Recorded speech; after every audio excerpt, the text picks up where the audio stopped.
Here's one of the strangest facts in nature. Almost every material becomes denser when it freezes, causing it to sink. But water does the exact opposite. Ice floats. Quick one. Subscribe for more science that turns everyday facts into mind-blowing discoveries. At first glance, floating ice doesn't seem unusual. We see it in drinks, lakes, and oceans all the time. But if water behaved like almost every other liquid in the universe, ice would sink straight to the bottom. That tiny difference would completely transform Earth.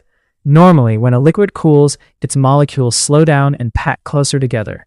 That's why solid metals, rocks, and most frozen liquids become denser than their liquid forms.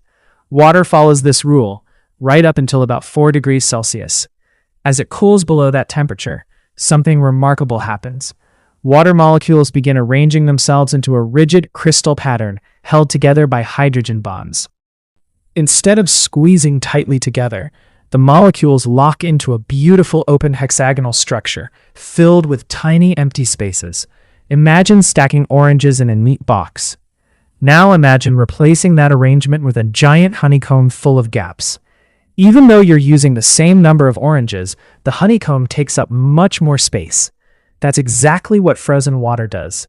Those extra spaces make ice about 9% less dense than liquid water, allowing it to float effortlessly on the surface. But this isn't just an interesting scientific curiosity, it makes life on Earth possible. During winter, lakes freeze from the top down instead of the bottom up. The floating ice forms a giant insulating blanket that traps heat beneath it. While the surface may be frozen solid, the water underneath often stays liquid, allowing fish, plants, and countless other organisms to survive until spring.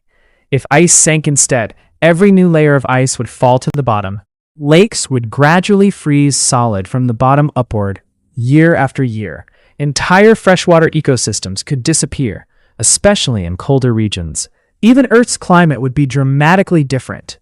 Floating sea ice reflects large amounts of sunlight back into space, helping regulate global temperatures. Without it, our planet could absorb much more heat, changing weather patterns around the world. So the next time you hear an ice cube clink against the side of your glass, remember, you're witnessing one of the rarest and most important exceptions in all of physics. Sometimes the smallest molecular quirk shapes an entire planet. Subscribe for more science that reveals the extraordinary hidden inside the ordinary.